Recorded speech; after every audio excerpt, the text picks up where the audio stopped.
आप लोगों ने कहा, सही बात पकड़ी कि मंजिल से रिवीजन होगा, लेकिन अभी आप लोगों को खुद से रिवाइज करना ज्यादा इंपॉर्टेंट है। ठीक है, आप लोगों का भी सिलेबस बहुत ज्यादा हुआ नहीं है। अगर आप उसको खुद से रिवाइज करोगे आपकी लर्निंग ज्यादा होगी और मंजिल सीरीज आपके लिए अगले साल आएगी। ठीक है, तो आप लोग खुद से कितना प्रिपेयर कर सकते हो पहले वो करो, रेदर देन टीचर डिपेंडेंट हो जाओ।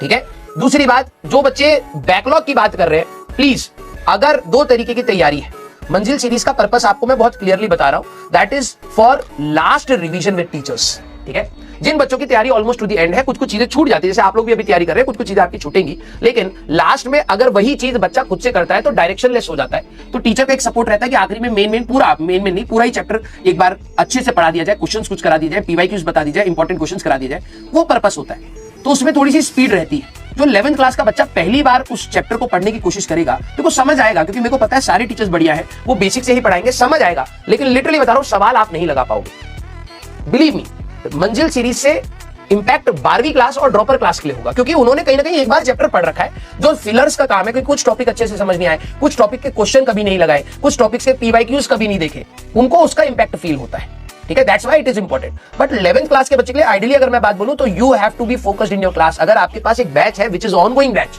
आपके पास 8-9 घंटा आप कह रहे हो कि सर मैं वन शॉट देख करके करना चाहता हूं, आप लर्निंग लिटरली बता रहा हूं, 11th क्लास का बच्चा अगर वन शॉट से तैयारी करेगा तो एक काम करो ना, क्यों पूरे साल पढ़ना है, एक काम करो, पिछले साल की मंजिल सीरीज के सारे लेक्चर पढ़े हैं, अगर आपको लग रहा है तो उससे तैयारी करके देख लो। आप तैयारी कर लोगे, आपको चीजें समझ आएंगी, लेकिन कॉन्फिडेंस नहीं बिल्ड होगा, क्योंकि कॉन्फिडेंस आपकी सेल्फ प्रैक्टिस से होता है। जब आप किसी चीज को पढ़ते हैं, आप नोटिस करिएगा मेरी बात, मैं बहुत गहरी बात बोल रहा हूं। ठीक है, 11वीं क्लास के बच्चे के लिए आप शायद जल्दबाजी के चक्कर में हो सकता है आप सोचे कि यार मेरा किसी तरीके से बैकलॉग कवर हो जाएगा, बैकलॉग कवर हो जाएगा। लेकिन क्या सिर्फ बैकलॉग कवर करना या फिर एक चैप्टर पे टिक मारना कि यार ये मैंने लेक्चर देख लिया है या फिर मेरे को कुछ कुछ पता है, क्या वो रियलिटी में आप उस तरीके की तैयारी करना चाहते हो? अगर आपका हाँ है तो आप देखिए, गलत नहीं है, क्योंकि आपका टारगेट वही है। लेकिन अगर आपका टारगेट ये है कि नहीं सर मेरे को ना खुद से सिलेक्शन चाहिए, और खुद से सिलेक्शन के लिए 11th क्लास के बच्चे को एक ही टॉपिक पे, अगर आप देखें वर्क एनर्जी थ्योरम पे, आई थिंक ये 3rd लेक्चर आने वाला है हमारा, ये 3रा लेक्चर है हमारा वर्क एनर्जी थ्योरम पर। कराने के लिए तो हम इसको अगर वन शॉट में कराएंगे तो 2 घंटे में करा देंगे। क्यों हम लोग इसको ज्यादा एक्सीड कर रहे हैं बियॉन्ड दैट टाइम? क्योंकि ये वाला जो पार्ट है, आप इसको एब्जॉर्ब जब करोगे तो इट विल टेक टाइम। 12वीं क्लास के बच्चे को वर्क एनर्जी थ्योरम पता है, उसको वर्क डन बाय स्प्रिंग पता है, ग्रेविटी पता है, हाँ उसको थोड़ी प्रैक्टिस कम है, तो वो प्रैक्टिस से 2 घंटे में कहीं ना कहीं पकड़ लेगा चीजों को। आप नहीं पकड़ पाओगे, आपको वही चीज जो 2 घंटे में रिवाइज करवाई जा रही है उसको आपको 6 घंटा लगाना पड़ रहा है। क्यों? क्योंकि आप उसके साथ अपने इनपुट्स लगाओगे, आप चेक करोगे कि मैं जो सोच रहा हूं वो सही है या नहीं, वर्क डन बाय स्प्रिंग का फॉर्मूला पता है या नहीं, वर्क डन बाय टेंशन कैसे निकालना था, नॉर्मल कैसे था, ग्रेविटी का कैसे था, एक्सटर्नल, ये सारी चीजें आपको सोचने का समय चाहिए होता है। आप इतनी सारी इंफॉर्मेशन एक बारी में डाल लोगे, बिलीव मी 10 दिन के बाद आप भूल जाओगे। तो जितना आप टाइम दे करके अच्छे से तैयारी करोगे, that will give you results, rather than just tick मारना कि भाई कि मेरे कोई भी बैकलॉग नहीं है। वो आपको सेटिस्फेक्शन एक फ्रंट पर देगा लेकिन सिलेक्शन नहीं देगा। इसीलिए जब भी आपकी जेईई की तैयारी होती है, मेजॉरिटी बच्चे जो सिलेक्ट नहीं होते, उनका वन ऑफ द रीजन ये होता है कि वो क्या कोशिश कर रहे हैं, बस वो टिक मारने की कोशिश कर रहे हैं कि भाई मेरा तैयार है, बस एक फॉल्स सेटिस्फेक्शन जनरेट करने की कोशिश कर रहे हैं कि यार मैंने कोशिश करी। नहीं, कोशिश ये नहीं होती कि आपने सिर्फ लेक्चर देखा, कोशिश ये होती है कि लेक्चर देखने के बाद आप क्या कर रहे हैं।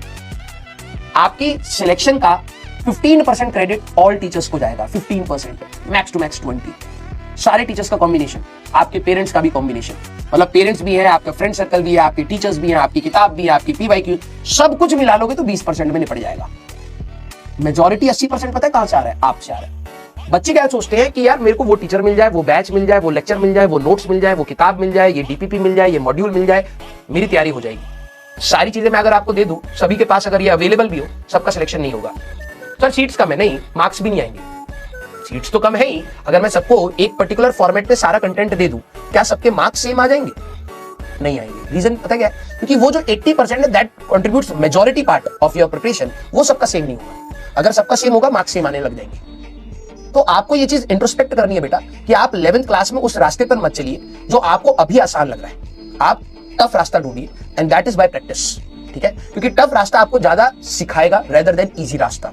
तो आप वन शॉट से तैयारी करना चाहते हैं, मैं किसी भी, देखो मैंने भी वन शॉट्स लिए, ठीक है, और भी फैकल्टीज ने लिए, इस प्लेटफॉर्म पे भी लिए, दूसरे प्लेटफॉर्म पर भी वन शॉट बहुत सारे हैं, सभी ने अच्छा कराए, सभी अच्छा अपने सोच करके कंटेंट पढ़ाते हैं। ठीक है, कोशिश करते हैं बच्चे का फायदा हो, लेकिन वो 11th क्लास के सोच करके नहीं पढ़ाते हैं, वो ये पढ़ाते हैं वन शॉट में। वन शॉट एक बारी में उसी को समझ आएगा जिसको थोड़ा बहुत पता है और वो रिवाइज करने के अप्रोच से आ रहा है। ठीक है, और अगर आपका, जैसे मैं 11th क्लास के बच्चों को कहता हूं कि यार आपके स्कूल का एग्जाम है ना, आप वन शॉट देख लो, जैसे मान लो कि कई बच्चों का ग्रेविटेशन एग्जाम में आ रहा है या कई बच्चों का सेंटर ऑफ मास आ रहा है, तो आप वन शॉट देख लो। क्यों बोल रहा हूं? क्योंकि कम टाइम में, क्योंकि आपका स्कूल इतना डेप्थ में चीजें नहीं पूछेगा, थोड़ी बहुत जो बेसिक चीजें पूछेगा आपको एटलीस्ट पता होगा, आप लिख पाओगे उस पर्पज से बस। लेकिन आपकी लर्निंग मुझे पता है तभी होगी जब हम लोग प्रॉपरली हर लेक्चर के बाद आपको टाइम देंगे। संडे आपको टाइम मिला, आपको प्रैक्टिस करनी चाहिए थी। अब हम लोग जब ये सवाल डिस्कस करेंगे आपको समझ आएगा, यार ये चीज मैं भी सोच सकता था, यार ये चीज मैंने गलत सोची, यार ये चीज सर ने सही तरीके से समझा दी या नहीं समझाई। ये ongoing process is the learning बेटा। वीडियो लेक्चर देखना इज नॉट द लर्निंग, ठीक है? तो प्लीज आप देखो, मैं अभी ये बात बोलूंगा, मुझे पता है अगर यहाँ पे बहुत सारे बच्चे 50% से भी कम बच्चे मेरी बात को समझ पाएंगे कि मैं आपको लॉन्ग टर्म बेनिफिट्स के बारे में बात कर रहा हूं rather than short term goals. कई बच्चे शॉर्ट टर्म गोल्स बना रहे हैं and this should not be the case. अगर आपको सही में सिलेक्शन चाहिए, आपको कलम घिसनी पड़ेगी और टाइम दे करके घिसनी पड़ेगी, ठीक है? आप एक दिन में एक चैप्टर करके देख लीजिए, आप वन शॉट से करके देख लीजिए, believe me you will not gain confidence. लेकिन यस, जो चैप्टर आपने आराम आराम से टीचर के साथ लग करके पढ़ा है, that will give you confidence. आपको लगेगा कि हाँ इसमें थोड़ा मैं बेटर।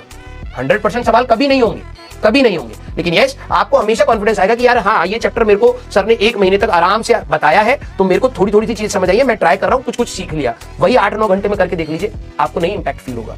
लेकिन यस, अगर आप वन शॉट को उसको रिवाइज करने के फॉर्मेट में दे रहे हैं कि आपने जो जो चैप्टर्स पढ़ लिए, देखो आपने, अब हम लोग वर्क कर रहे हैं, इससे पहले के चैप्टर अगर आप रिवाइज करोगे आपको इंपैक्ट फील हो जाएगा, क्योंकि आपको पता है चीजें, आपको समझ आ चुकी है, बस आपकी प्रैक्टिस थोड़ी सी कम है, तो आप कर सकते हैं। लेकिन वही 8 घंटा अगर आप वो करोगे तो आप ये वाले चैप्टर्स कब करोगे? अब सेंटर ऑफ मास आएगा, उसकी प्रैक्टिस कहां जाएगी? इंपैक्ट होगी।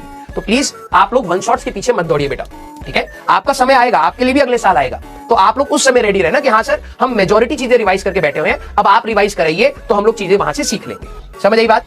यस, शॉर्ट टर्म गोल्स मत बनाइए बेटा, लॉन्ग टर्म सोचिए।